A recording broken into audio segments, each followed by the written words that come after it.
It's time now for perspective. For almost 30 years, between 1961 and 1989, the Berlin Wall stood as a physical and ideological barrier between communist East Berlin and capitalist West Berlin. Its fall 3 decades ago this week was a momentous historical event, ultimately signalling the collapse of the Soviet Union. Well, to discuss the legacy of that extraordinary day, my guest today is German journalist Jacqueline Hénard, author of West Berlin, The History of a German Island. Thank you very much indeed for speaking to us here on France 24 today. Now, you grew up in the shadows of the Berlin Wall on the western side. What are your overriding experiences of that time? I enjoyed it. It was my childhood. When you grew up with the wall in Berlin West, it was a banal situation. We did not realize that we were shut off from the rest of the world. We were children, we played outside, we went to school, we traveled, on holidays and on weekends, we went to the forest. Berlin is a very green and vast city. The wall was not really present as a menace in my childhood or in even my early adult days. I was born just before the wall was built. And we thought it was quite spooky and interesting to get close to the wall. The house of my parents was about 500 meters away from not the wall as the concrete wall, but on the outskirts of the city you had these fences in the forest. So we thought it was really interesting, and we knew it was forbidden, so we would go and play close to this area. I don't think that it was just as amusing for adults who had known the time before. There was one point which was really a pain in the neck. It was when you wanted to leave West Berlin, you had to cross East Germany, and you had to cross the border twice, once leaving West Berlin and once entering West Germany.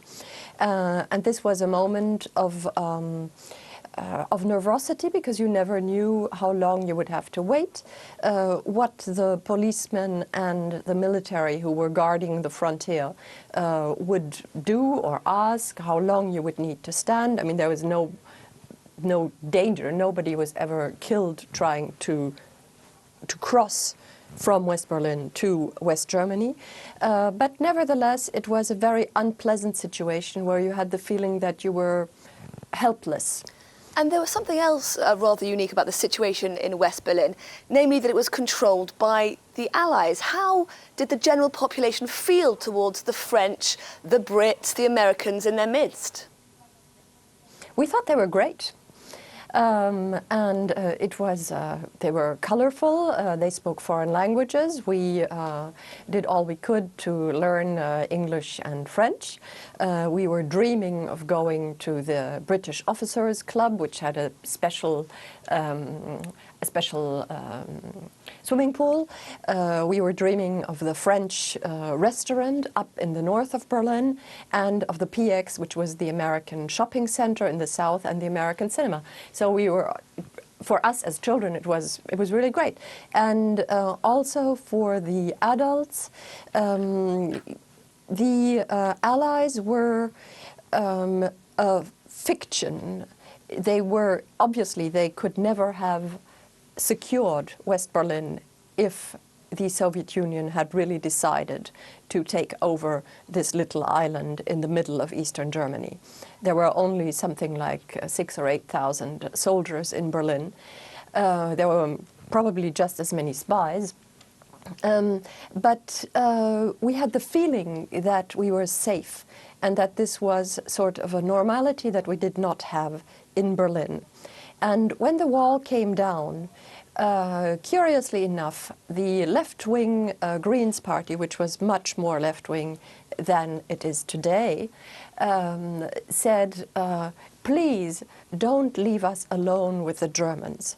So there was a feeling that we also did not have to think about our identity, which is problematic in Germany until now.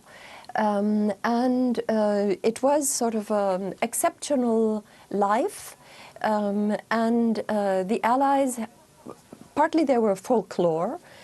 We had these big foire, you say in French. I can't remember the English. Fairs, I think is the word. Fairs, possibly. right? Yeah.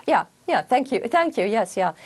These fairs in the forests where you could go and play and eat barba papa and all these sweets and candied apples and mix and mingle with a joyous crowd.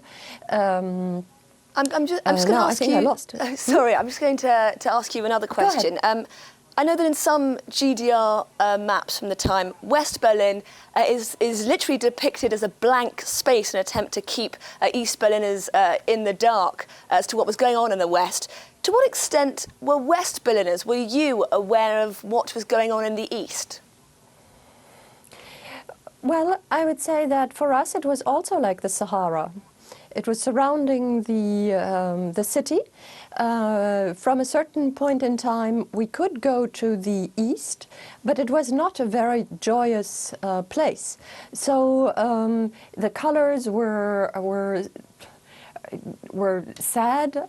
It was not a very lively city. At least this is what we didn't know anybody in East Berlin. And to what extent were you aware of the limits on their freedom over in the East? Oh, that we were very aware. We were clearly aware that we were part of the Western world and that the Western world meant freedom of speech, freedom of press, freedom of movement. And we had the feeling that it was a very sad thing to be an East German. Jacqueline Hénard, author of West Berlin, The History of a German Island. Thank you very much indeed for speaking to us here on France 24. Thank you.